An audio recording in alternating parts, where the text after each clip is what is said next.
The sandwich was nothing special. Turkey and Swiss from the deli across the street. Same thing I'd been eating every Tuesday for the past 3 years. I was sitting in my car in the company parking garage, engine off, windows cracked just enough to let in the cool November air. 12:15 on a Tuesday. Marketing reports due by 3. Nothing remarkable about any of it. Then my phone buzzed. WhatsApp notification. Natalie.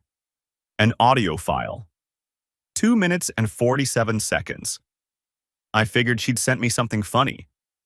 Maybe a voice note about dinner plans or complaining about her coworker Reagan again. Natalie was always sending me random stuff during the day. Little moments she wanted to share. That's what marriage is, right? The accumulation of small things. I pressed play. 2 women talking. One was definitely Natalie. The other voice was younger, sharper. I didn't recognize it immediately. He'll never find out. Are you sure? He's too trusting. That's his weakness. Laughter. Both of them laughing. At me. When are you planning to do it? After the holidays, when all the documents are ready. The recording cut off mid-sentence. Incomplete. Accidental. She'd meant to send it to someone else. I sat there in my car, turkey sandwich forgotten in my lap, staring at the phone screen. The timestamp glowed back at me. 12:17 p.m., November 14th.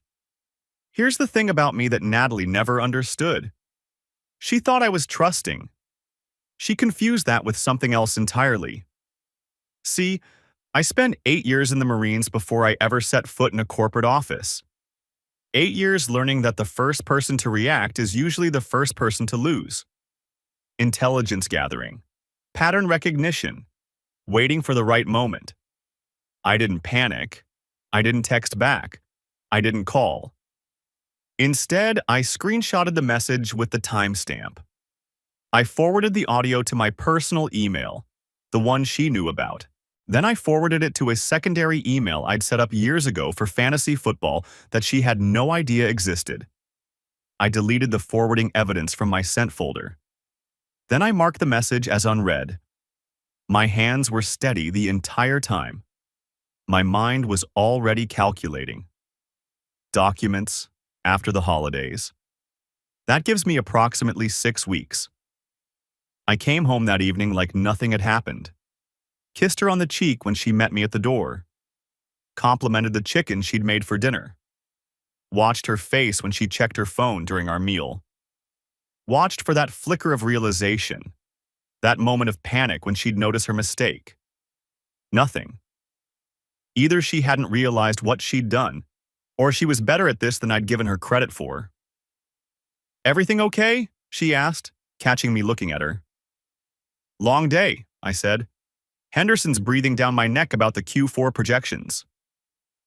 She nodded sympathetically, reached across the table to squeeze my hand. Her wedding ring caught the light. "Poor baby. Want me to draw you a bath after dinner?" "That'd be nice." I smiled at her. She smiled back. 2 people playing a scene neither of us knew the other was rehearsing. Day 2, and still nothing. No mention of the audio. No nervous glances. No sudden deletion of the message from her end. That night, after she'd fallen asleep, I sat in my home office with the door closed and started a private journal on an encrypted app I downloaded to my phone. First entry, November 15th. Something is wrong. I need to find out what documents means before the holidays. I need to identify the second voice. I need to understand the full scope of whatever she's planning. 6 weeks, maybe less. I can't afford to make assumptions. I have to know. Over the next 2 weeks, I didn't snoop on her phone. Too risky. If she caught me, she'd know I was onto her, and whatever advantage I had would evaporate. Instead, I started paying attention to the patterns I'd been ignoring for months. Her gym schedule. She used to go every Monday, Wednesday, and Friday at 6 a.m. like clockwork. Now it was all over the place. Tuesday evenings, Sunday mornings, random slots that didn't fit any consistent routine. "Changed your workout routine?" I asked her one night, keeping my voice casual. Yeah, I'm trying something new. The evening classes are more challenging. She didn't look at me when she said it. Kept scrolling through her phone. The work dinners. They'd started about 3 months ago. Client thing, she'd say. Or team building with the new hires. I'd never questioned it because why would I? I trusted her. 7 years of marriage, and I'd never had a reason to doubt. Another dinner tonight? You know how it is. New developments going up all over South Austin. Gotta wine and dine the buyers. The phone calls in the other room. She'd always been casual about calls before. Answer them right in front of me, put them on speaker sometimes. Now she'd glance at the screen and walk into the bedroom, closing the door behind her. Everything okay? I'd ask when she came back. Just Reagan being dramatic. You know how she is. I knew how she was. I was starting to wonder if I knew Natalie at all. The hardest part wasn't the suspicion. It was the acting. Every morning I'd wake up next to her, feel her warm body against mine, and have to pretend that everything was normal. That I wasn't counting the minutes until I could get to my car and listen to that recording again, searching for clues I might have missed. "You're quiet this morning," she said one day over breakfast. "Everything okay?" "Just thinking about work stuff. The Henderson account is giving me headaches." "You work too hard, babe." She reached over, squeezed my hand. "We should take a vacation after the holidays, just the two of us. Maybe go somewhere warm." "That sounds nice." I wondered if she was already picturing that vacation with Grant instead of me.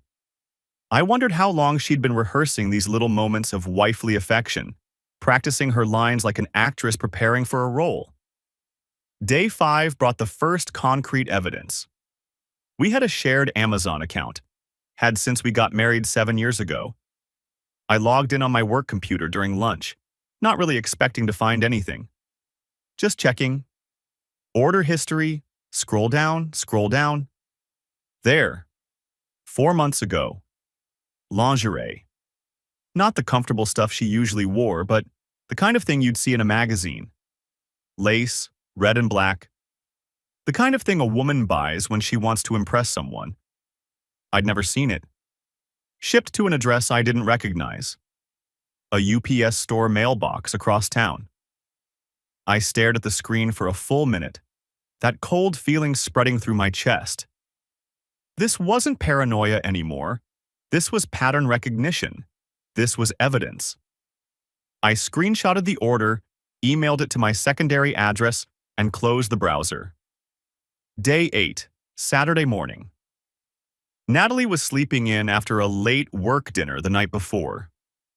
"Hey, I'm going to throw in some laundry," I called up the stairs. "You need anything washed?" "My gray coat could use a cleaning," she mumbled back. "Thanks, babe." The gray coat. Her favorite. The one she wore to client meetings and dinners. In the inside pocket, I found a receipt from the Driscoll Hotel. Downtown Austin. One of the nicest hotels in the city. Lunch for 2 at their restaurant. $187.47, dated 3 weeks earlier. I remembered that day.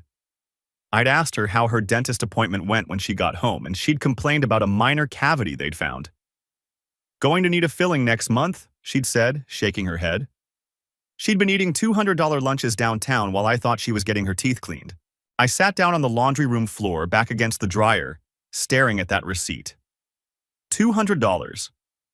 That's not a casual lunch. That's wine. That's appetizers and entrees and dessert. That's 2 people taking their time, lingering over conversation, enjoying each other's company in one of the nicest hotels in the city. How many times? How many dentist appointments and late meetings had actually been afternoons in hotel restaurants? Or worse, hotel rooms. I photographed the receipt, put it back exactly where I'd found it, and finished the laundry like nothing had happened.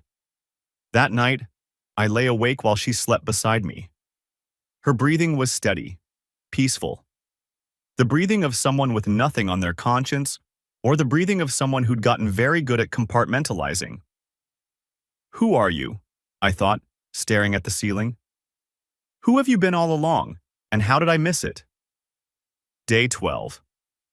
We were eating dinner, takeout Thai, her choice, when I decided to run a test. Hey, I've been thinking, I said, pushing pad Thai around my plate. We should probably update our wills. It's been, 5 years since we looked at them? I watched her face, watched every micro expression, the way her jaw tightened, the subtle shift in her eyes.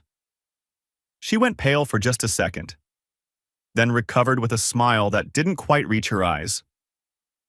Yeah, maybe. I don't know. That stuff is so morbid. Can we talk about it later? Sure, just thought. Oh, I forgot to tell you about Brooke's birthday party next month. We need to figure out what we're getting her. She changed the subject so fast I almost got whiplash. Documents, legal documents, wills, divorce. That night, I called my brother Kevin. He's a family law attorney in Houston, 42 years old, been through his own brutal divorce about 8 years back. If anyone would understand what I was dealing with, it was him. I didn't tell him everything. Not yet. Just hypotheticals. Hey Kev, random question for you. Shoot.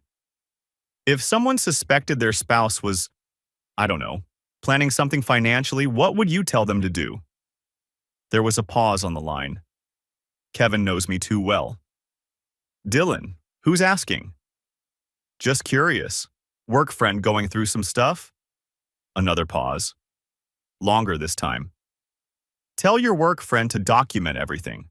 Screenshots, photos, dates, times, everything. Tell them not to confront. That's important.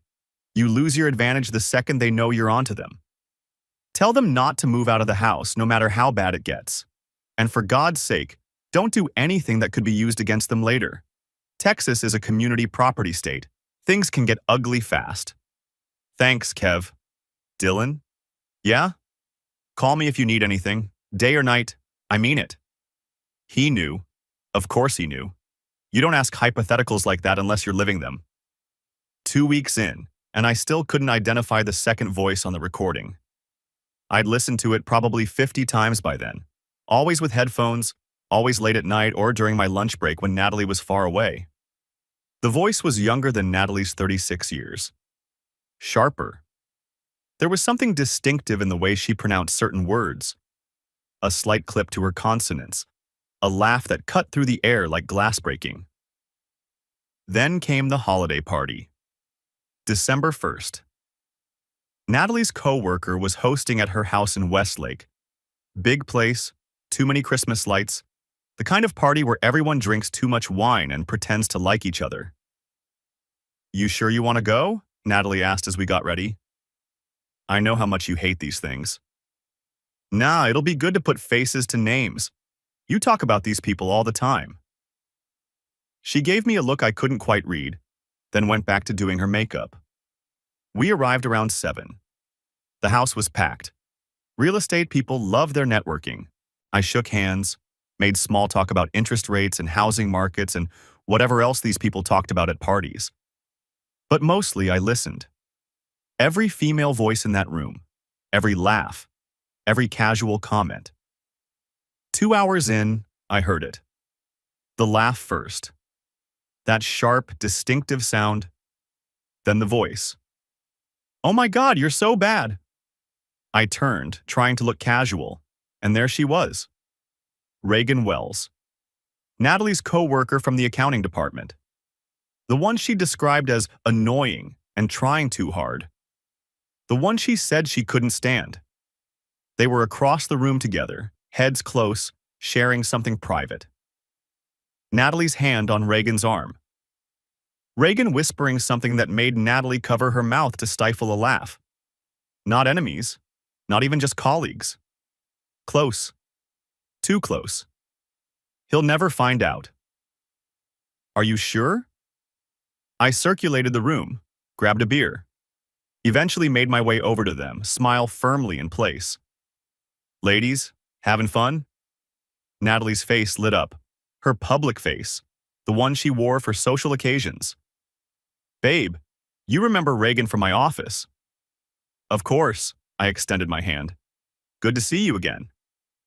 Reagan shook it. Her grip was weak, her eyes darting away from mine almost immediately. She laughed too hard at something I said about the weather. She couldn't hold eye contact for more than 2 seconds. "So you're the famous Dylan," she said. "Natalie talks about you all the time." "All good things, I hope." Another nervous laugh. "Of course. She just adores you." Guilty. She knew exactly what was going on, and she couldn't look me in the face. Later in the evening, I was getting a drink when I overheard Reagan talking to another woman near the kitchen. "I've just been so busy lately, helping a friend with a big transition." "What kind of transition?" "Life stuff." Reagan glanced around, lowered her voice. "Starting fresh. You know how it is." "Sounds stressful." "It is, but she deserves to be happy." My jaw was so tight it hurt. December 4th. 3 days after the party. I took a personal day from work. Told Natalie I had off-site meetings that would run all day. "Don't forget to eat something," she said, kissing me goodbye. "You always forget when you're in meeting mode."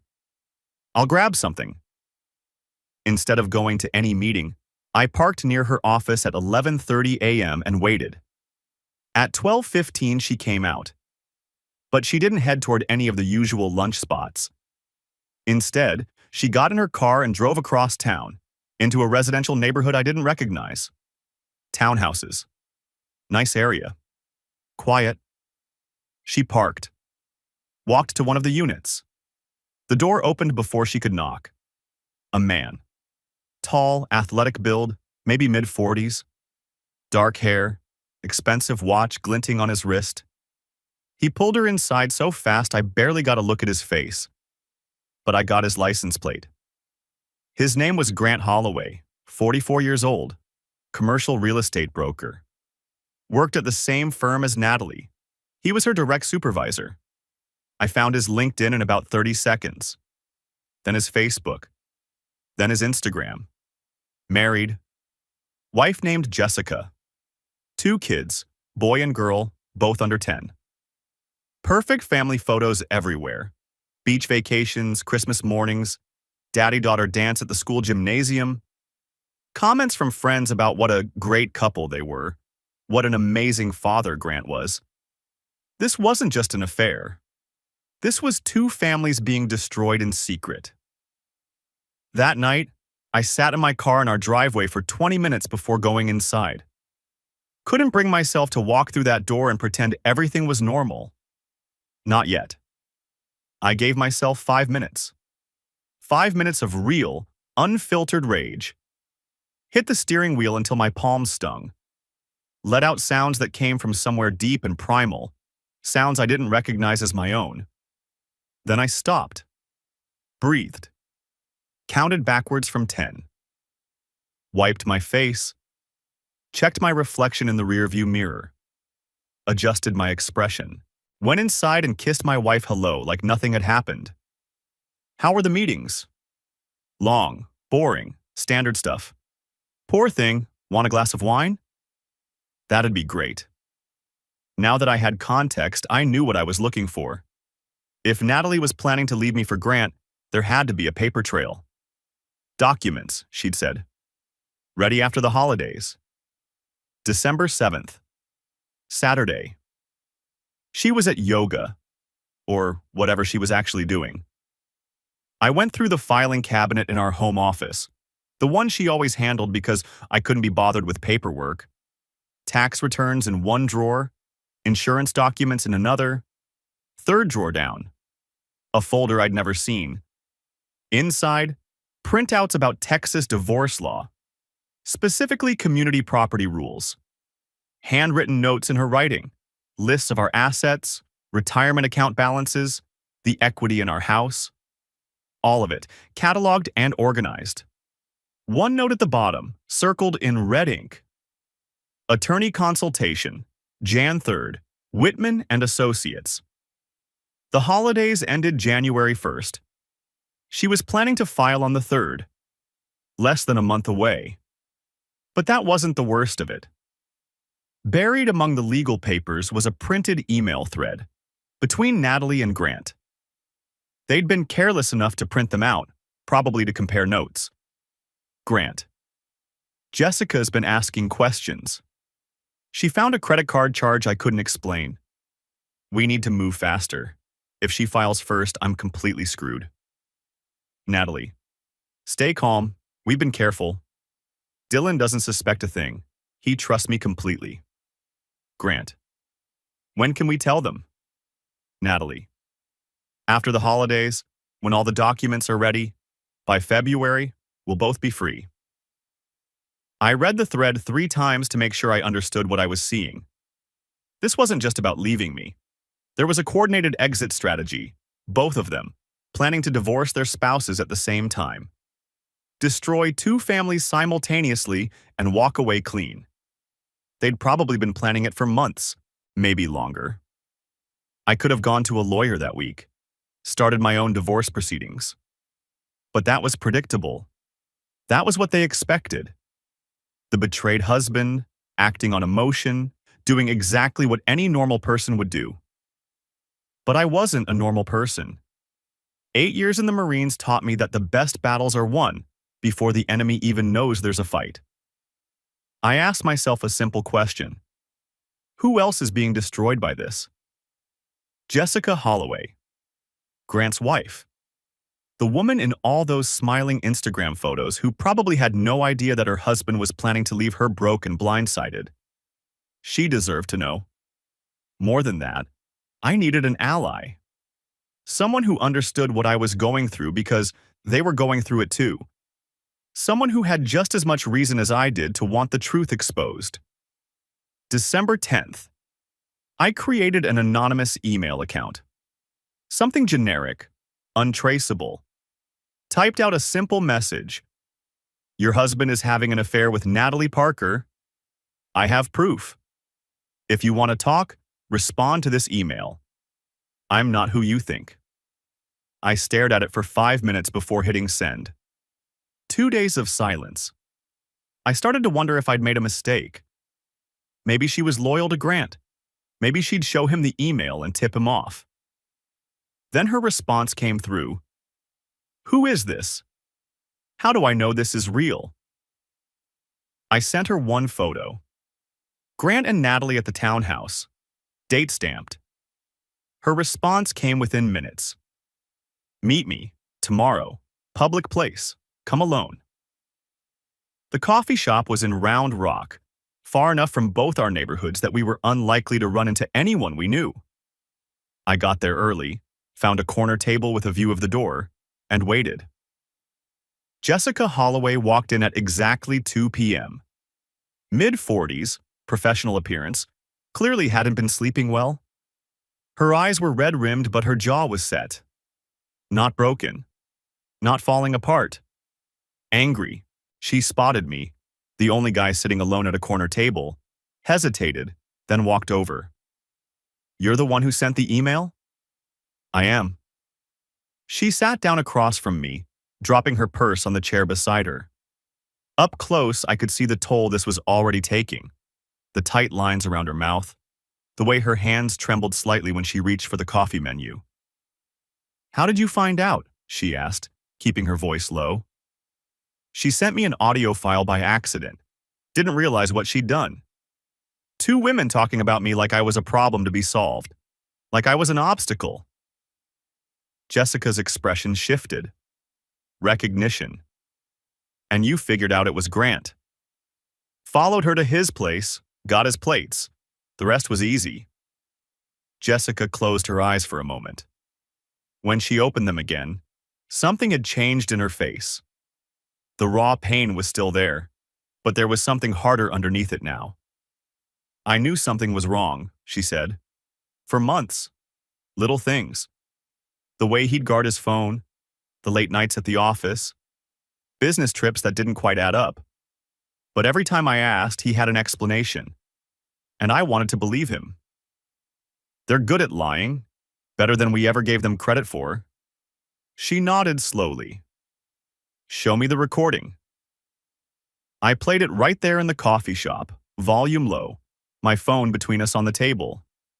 Watched the color drain from her face when she heard Natalie's voice. He'll never find out. He's too trusting. That's her, Jessica whispered. That's the woman he's been… She stopped, steadied herself. I'm sorry, I just need a minute. Take your time. We sat there in silence for a while. Two strangers bound together by the worst kind of discovery. Then Jessica looked up, and her eyes had that hard look again. He's been hiding money, she said. I found accounts I didn't know existed, hidden behind passwords I'd never seen. He's been moving funds for over a year. How much? I don't know exactly, but it's significant. He's planning to leave me with nothing while he runs off with your wife. I leaned back in my chair, processing. This wasn't just betrayal. This was premeditated financial destruction. So this isn't just infidelity. No, Jessica's jaw tightened. It's a conspiracy. They're protecting each other, planning to cut us loose at the same time so neither of us can warn the other. Two people with every reason to expose them. Two people who'd been pushed to the same edge. What do you want to do? I asked. Jessica's eyes met mine. Cold. Determined. I want them to burn. Something shifted between us in that moment. Two strangers who'd walked into that coffee shop as victims walked out as partners. We had a common enemy now, and that created a bond stronger than friendship. I have documentation, I said. Photos, audio recordings, financial records, everything. So do I, or at least I'm building it. Jessica leaned forward, voice dropping. There's something else you should know. Grant has been telling people that I'm difficult, emotionally unstable. He's been building a narrative, setting up his exit story so when he leaves, everyone will think he was the victim. Natalie's been doing the same thing, telling her friend Reagan that I'm controlling, making herself look like the one who needs rescuing. Jessica's laugh was bitter. They've thought of everything, haven't they? Every angle covered, every excuse preloaded. Almost everything, I said. They didn't think about us finding each other. We met twice more over the next 2 weeks. Once at a park where our kids wouldn't be. She had 2 with Grant. I had none with Natalie. Once at a library in a part of town neither of us frequented. Never anywhere we could be seen by anyone who might know us. The plan took shape. Multiple phases, each building on the last. First, gather more evidence. Everything we could get our hands on. Phone records, financial documents, photographs, enough to be undeniable. Second, consult attorneys separately. Get our legal foundation solid before making any moves. Third, time the reveal for maximum impact. File simultaneously. Serve them at work, in front of their colleagues. Let them find out at the exact same moment that their little scheme had fallen apart. Fourth, protect our assets. Neither of our cheating spouses would profit from the destruction they'd caused. Not if we could help it. Kevin drove down from Houston on a Tuesday evening, 3 days before Christmas. We met at my office after hours, long past the time when anyone else would be around. I showed him everything. The audio, the photographs, the documents, the printed email thread between Natalie and Grant, the evidence of their coordinated exit plan. He went quiet for a long time after he finished reviewing it all. Just sat there, turning pages, occasionally letting out a low whistle. "Dylan," he finally said, "this is extensive. I've had time. I can see that." He set the folder down, looked at me with something like respect. Most guys would have confronted her on day 1, lost their advantage in the first 5 minutes.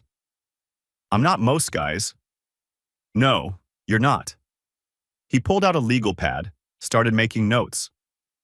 Okay, here's the situation. Texas is a community property state. That means if she files first and you're caught off guard, she could walk away with half of everything you own, even stuff you brought into the marriage. But But if you file first, with this evidence, judges have discretion, especially when there's documented proof of adultery and evidence of financial planning that looks a whole lot like fraud. What about the house? You bought it before the marriage? 5 years before. But I added her to the deed 2 years ago, trying to make her feel like it was really ours. I shook my head. Stupid. Not ideal, Kevin admitted. But it's not fatal either. We can argue she contributed nothing to the original equity, especially with... He trailed off, flipping through the folder again. With what? The prenup. You signed one, right? 7 years ago? I'd almost forgotten about it. We'd signed it before the wedding. Natalie had been the one to bring it up, actually. She'd insisted she didn't want my money, that she wanted to build our wealth together from scratch. At the time, I thought it was romantic. Proof that she loved me for me, not for what I could provide. Funny how the things that made you fall in love with someone can turn out to be the things that were fooling you all along. Yeah, we did. Kevin pulled out his phone, typed something. Send me a copy, tonight if you can.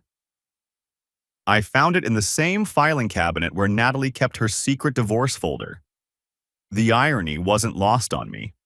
Her plans for destroying our marriage sitting right next to the document that might save me from that destruction. I scanned it that night after she went to sleep, uploaded it to an encrypted cloud server, and sent Kevin the link at 2 a.m. His response came at 2:15. There's a clause in here you might have forgotten about. Section 7, paragraph C. In the event of proven infidelity by either party, the unfaithful party forfeits all claims to appreciation of premarital assets. Your house has appreciated about $300K since you got married. If we can prove her affair, which we absolutely can, she gets none of it. She basically wrote her own penalty clause. This is huge, Dylan. I read the message 3 times. Then I smiled for the first time in weeks. She'd been so eager to prove she wasn't a gold digger that she'd protected me from herself. The universe has a sense of humor sometimes. December 22nd, 3 days before Christmas. Natalie left her laptop open on the kitchen counter while she was in the shower. Just sitting there, screen glowing, logged into her personal email. I almost didn't look. Almost walked past it. Some part of me that still wanted to believe this was all a mistake, some bad dream I'd wake up from. But I stopped. And I looked. An email to Grant. Sent that morning. With an attachment. I opened the attachment. A signed lease agreement for an apartment in Seattle, Washington. 2 bedrooms, nice building. Move-in date, February 15th. They weren't just leaving us. They were relocating, starting over 2,000 miles away, far from the wreckage of the families they were about to destroy. This changed everything. If they ran before the divorces were finalized, pursuing them legally would become exponentially harder. Different state, different jurisdiction, everything more complicated. I photographed the screen, sent the images to my secondary email, and was sitting at the kitchen table reading the news on my phone by the time she came out of the shower. What do you want for breakfast? She asked, toweling off her hair. Whatever you're making. I called Jessica that night from my car in the garage. They're planning to move to Seattle, February. Silence on the line. We have less time than we thought. The next few weeks were a careful dance of preparation and performance. I started protecting assets. Following Kevin's advice, I opened accounts Natalie didn't know about. Began routing a portion of my paycheck into them. Nothing illegal, nothing that would look like I was hiding funds, just establishing resources I could access if everything fell apart. I documented everything we owned jointly. Photographed jewelry, electronics, artwork, anything of value. Built a paper trail of every asset. Meanwhile, Jessica was doing her own preparation. Downloading financial records, bank statements, investment account summaries. building a case for forensic accounting of Grant's hidden money. December 28th. I planted a voice-activated recorder in my home office, legal in Texas, one-party consent state, meaning I only needed my own permission to record conversations happening in my own house. 3 days later, December 31st, I got exactly what I needed. Natalie was in the office making a phone call. She thought I was in the living room watching football. I was, at least the TV was on and I was sitting in front of it. But my attention was elsewhere. Through the thin walls of our house, I could hear her voice. Muffled, but audible. I held my breath, straining to make out the words. Her voice came through clear on the recording I retrieved later. Dylan is clueless. He still thinks everything's fine between us. He still thinks I'm happy. A pause while Grant said something on the other end. Then, I know. After I file, I'll tell him everything. By then, it'll be too late for him to do anything about it. Just trust me. By February, we'll both be starting over. Fresh. Free. Her own words. Admitting premeditation. Time-stamped and recorded. I played it back 3 times that night, after she'd gone to bed. Each time, I felt something different. The first time, vindication. The second time, sadness. The third time, nothing at all. Just cold, clear focus. I saved 3 copies. Emailed 2 of them to different addresses.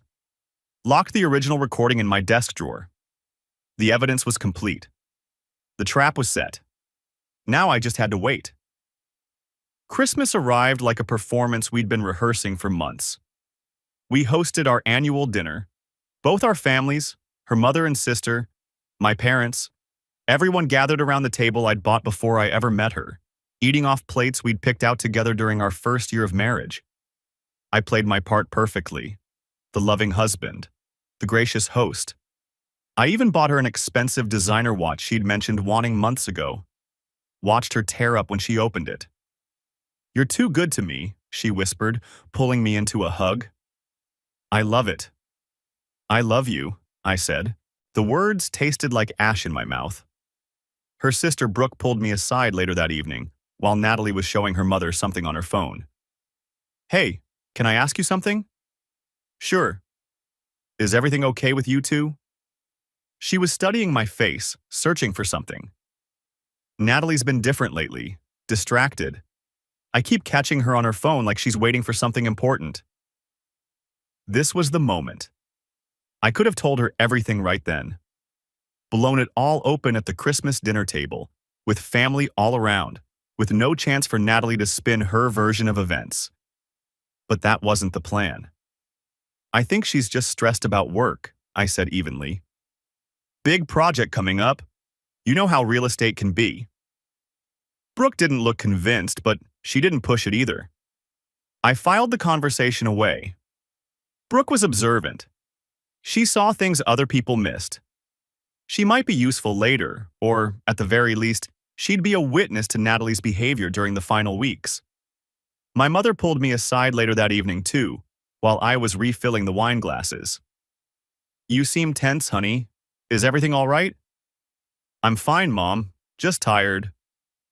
She studied my face the way only a mother can, looking past the surface to something deeper. "You know you can talk to me. About anything." "I know." I kissed her forehead. "Everything's fine. Promise." Another lie.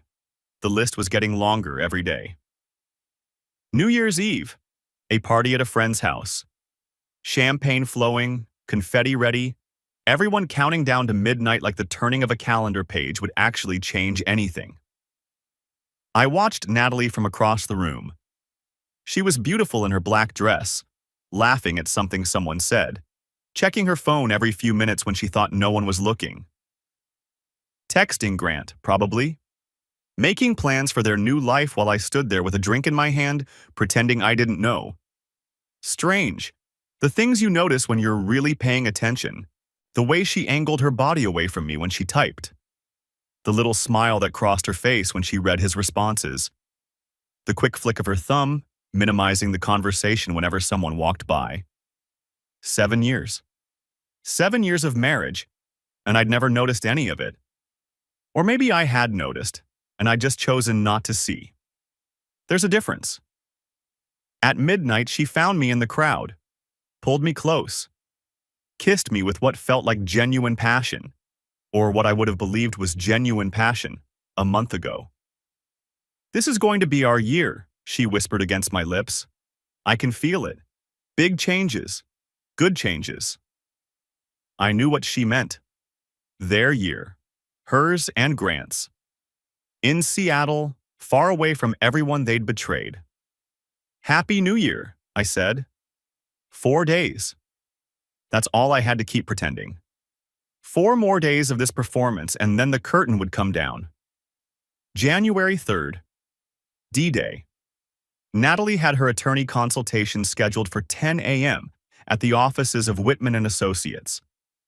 I knew because I'd found the appointment card in her purse 2 weeks earlier. I called in sick to work, drove downtown, parked across the street from the law firm and waited. At 9:55 a.m. she walked in. Professional outfit, confident stride. She looked like a woman who knew exactly what she wanted and was about to take it. She was inside for an hour. I watched the door the entire time, sipping cold coffee, running through contingencies in my head. At 11:02 a.m. she came out, smiling, talking on her phone. The smile of someone who thought they'd already won. She had no idea that while she was in that meeting, my attorney was filing paperwork at the courthouse. January 4th. Both of us filed simultaneously. Jessica and me, coordinated down to the hour. 2 petitions, hitting the docket at almost exactly the same moment. Mine included everything: documented evidence of adultery with photographs and dates, violation of the prenuptial agreement with specific clause citations, a request for exclusive possession of the marital home based on the fact that I'd purchased it prior to the marriage, the audio recording, the printed emails, all of it. Jessica's petition was even more devastating. Evidence of adultery, discovery of hidden accounts and assets, a formal request for forensic accounting of all marital finances. Then came the reveal. I didn't tell Natalie myself. That would have been too personal, too emotional. I would have seen her face and some part of me might have wavered. Instead, I let her find out when a process server walked into her office at 2:15 p.m., handed her the papers in front of everyone, in front of Reagan Wells, in front of Grant Holloway. Same time, same floor, Grant got served too. 2 process servers, working in tandem. 2 lives, falling apart at the exact same moment. I was at my desk when my phone started blowing up. Natalie calling, 17 times in a row. I let each one go to voicemail. Then the text started. "What is this? We need to talk. Dylan, please. Pick up the phone. What is happening? Call me back right now. I'm coming home." I waited until the barrage stopped. Then I sent one message. Just one. "You said I was too trusting. You were wrong." Then I silenced my phone, set it face down on my desk, and went back to work. There would be time for confrontation later. Right now, I had the satisfaction of knowing that at that exact moment, in an office across town, 2 people were realizing that everything they'd planned had just fallen apart. I pictured Grant's face when the process server handed him those papers. Pictured him looking across the floor to where Natalie was standing, holding her own set of documents, the color draining from both their faces as they realized this wasn't a coincidence. They'd been so careful, so meticulous, and they'd been undone by a 2-minute voice note sent to the wrong person. The universe definitely has a sense of humor. She burst through the front door at 6:47 p.m., mascara streaked down her face, eyes wild. "You went through my things." I was sitting in the living room, waiting for her, calm, patient. "No, you sent me an audio file, by accident, remember?" She stopped. I watched the realization cross her face, the memory of that message, the one she'd meant to send to Reagan. "What audio file?" I picked up my phone from the coffee table, pressed play, let it fill the room. Her own voice, Reagan's voice, laughing about me, planning my destruction. He'll never find out.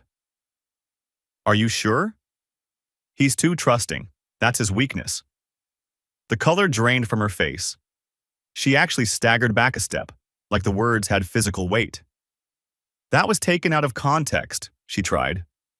Her voice was shaking now. Reagan is dramatic. I was just venting about work stuff. It wasn't the documents you mentioned, the ones that would be ready after the holidays. I stood up, keeping my voice even. I found them. The divorce paperwork in the filing cabinet, the attorney appointment for January 3rd, the Seattle apartment lease with both your names on it. Silence. And the emails with Grant. About how Jessica was getting suspicious. About how you were handling me. She opened her mouth, closed it. You have 48 hours to move your personal belongings out.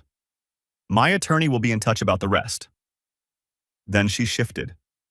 The tears came back, harder this time. She reached for me, hands grasping at my shirt. It was a mistake. Dylan, please. Grant manipulated me. He made me think. You have to understand, we can fix this. I love you. I still love you. It didn't mean anything. I removed her hands. Gently, firmly. You've been planning this for months. Maybe years. You coordinated with him to destroy both our families at the same time so you could run off to Seattle together. You opened a secret mailbox to receive things you didn't want me to see. You lied about dentist appointments while you ate $200 lunches at his hotel. Dylan, this isn't a mistake, Natalie. This is who you are. She slept in the guest room that night. I locked the bedroom door for the first time in 7 years. Around 3 a.m., I heard her crying through the wall. Soft, muffled sobs that she probably thought I couldn't hear. Part of me, the part that had loved her for 7 years, that had built a life with her, that had believed in the future we were supposed to have, wanted to go to her, wanted to comfort her, to tell her it would be okay. But I stayed in bed, stared at the ceiling, listened to her cry. She'd made her choices. Now she was living with them. The next 2 months were a blur of depositions, attorney meetings, and legal maneuvering. Grant tried to reach out, called from unknown numbers at all hours. Finally left a voicemail at 2 a.m. Dylan, listen to me. We need to talk man to man. What happened between Natalie and me? It's complicated. You don't understand the whole situation. Don't blow up both our families over this. Think about what you're doing. I saved the voicemail.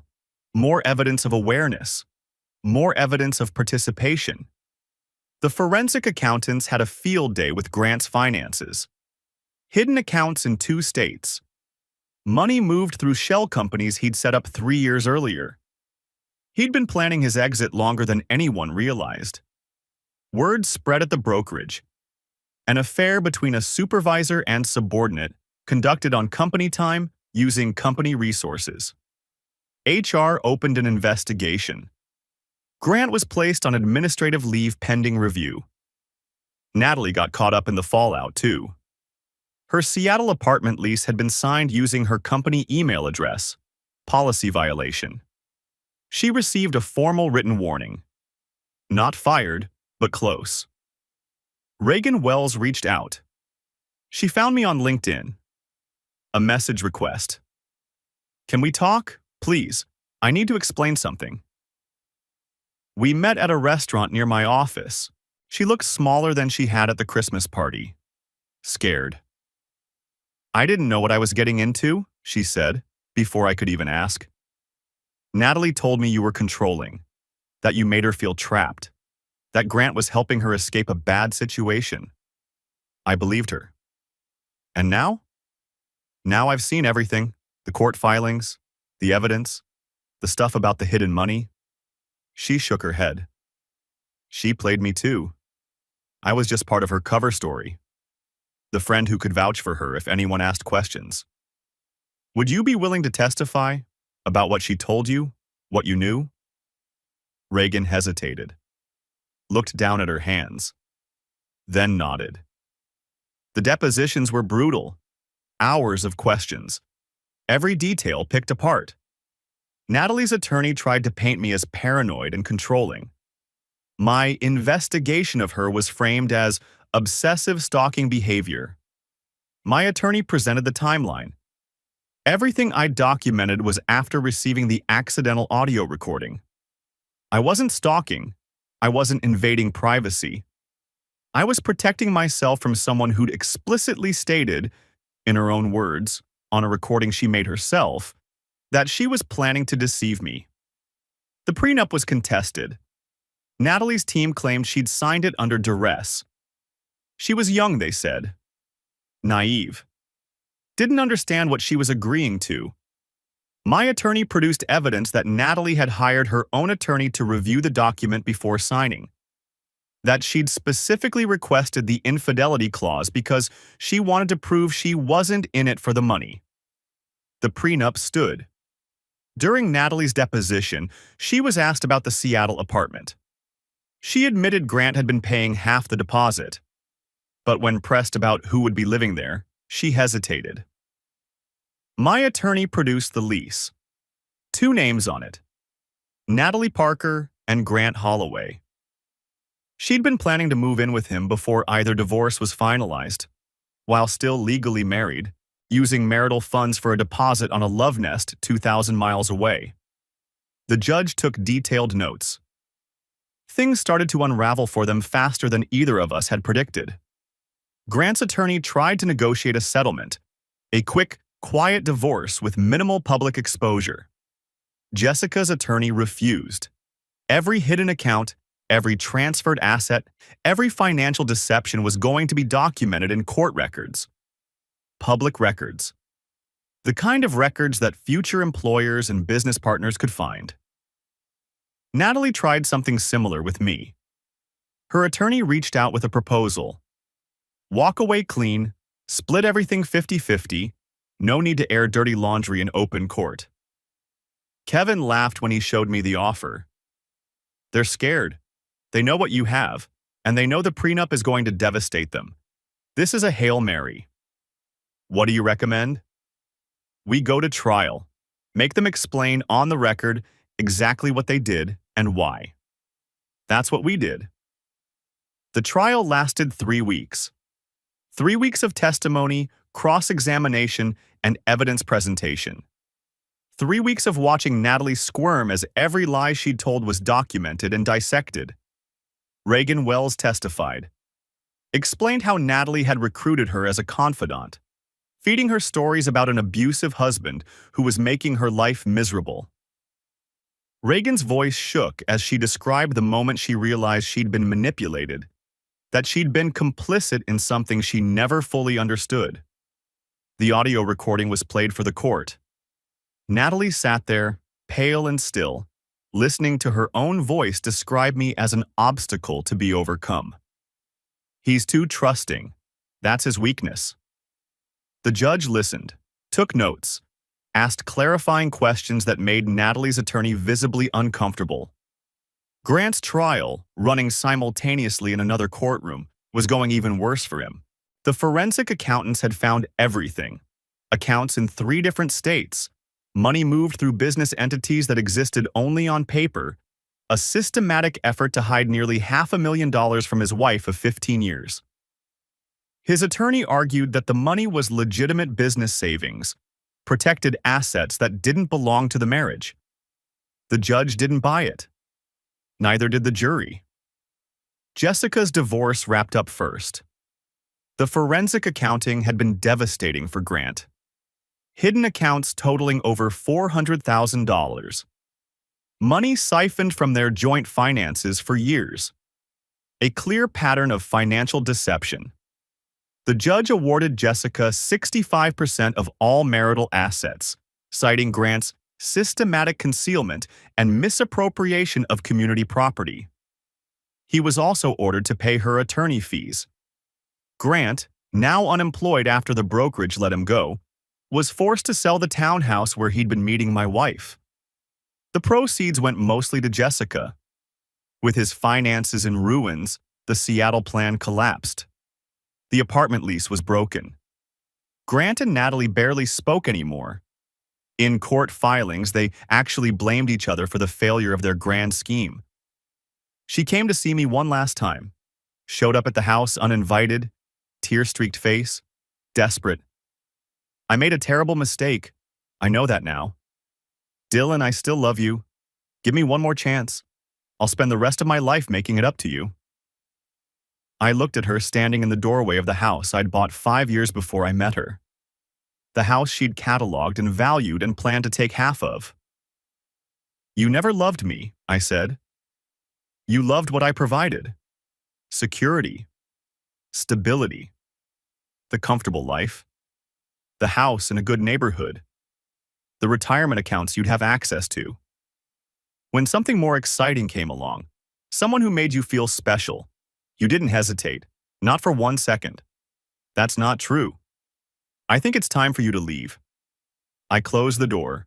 For a long moment, I just stood there in the entryway of my house, the house I'd fought to keep, the house that was finally, completely mine again. I could hear her car starting in the driveway, hear the engine revving, hear the tires on the gravel as she pulled away. And then silence. Real silence. The kind I hadn't experienced in 7 years. I walked through the rooms slowly. The living room where we'd hosted dinner parties. The kitchen where we'd cooked meals together, laughing over glasses of wine. The bedroom where we'd made love and made promises and made plans that were never going to come true. All of it felt different now. Emptier, but also cleaner. Like a wound that had finally been cauterized. I poured myself a drink, sat down on the couch, watched the sun set through the windows. It was over. It was finally, completely over. The final hearing came 6 months after I'd first pressed play on that audio file. 6 months of investigation, documentation, legal maneuvering, and emotional warfare. 6 months of pretending, then confronting, then fighting. 6 months that had changed everything about who I was and what I believed about the people closest to me. The judge ruled in my favor on virtually every point. The house stayed mine. 100% of the premarital equity. The prenup infidelity clause worked exactly as Kevin had predicted. She got nothing from $300,000 of appreciation. Retirement accounts were split 50-50, as required by Texas law, but I'd been adjusting my contributions for months. She got less than she'd been counting on. Personal property. She kept only what she'd brought into the marriage. The expensive designer watch I'd given her for Christmas? I requested it back. The judge agreed. No alimony. She had a job, a career, the ability to support herself.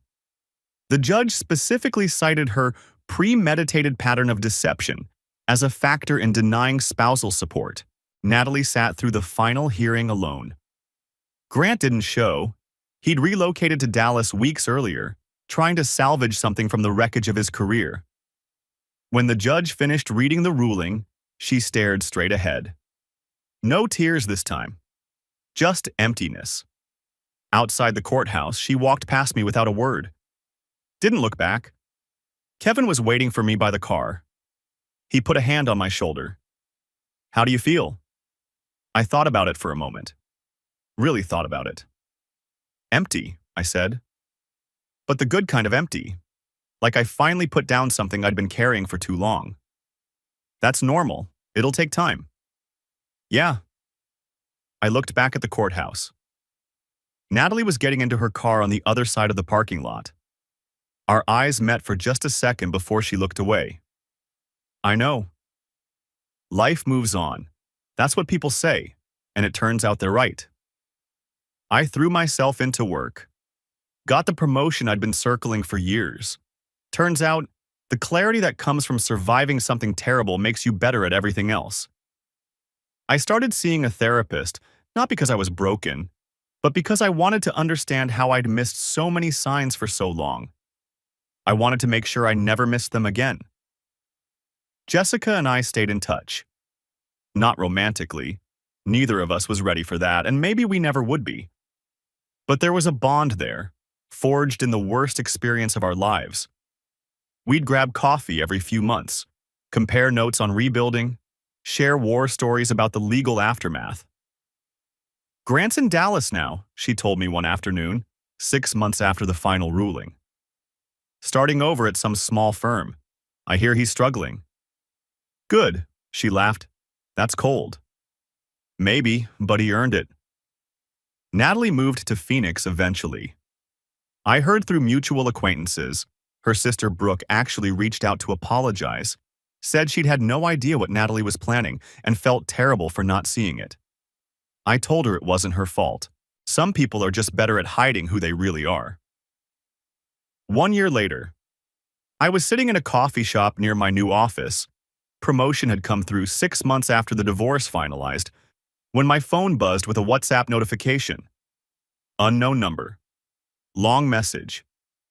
"I know you probably won't read this, but I wanted to say I'm sorry. Not just for how things ended. For all of it. For who I was. For what I did to us. I don't expect forgiveness. I don't deserve it. I just needed you to know that I understand now what I threw away." I read it twice. Thought about responding. Thought about everything we'd been through. 7 years of marriage, 6 months of warfare, and this. A message from someone who probably still didn't understand what she'd really done wrong. I blocked the number, deleted the message, and went back to my coffee. Some messages aren't worth reading twice.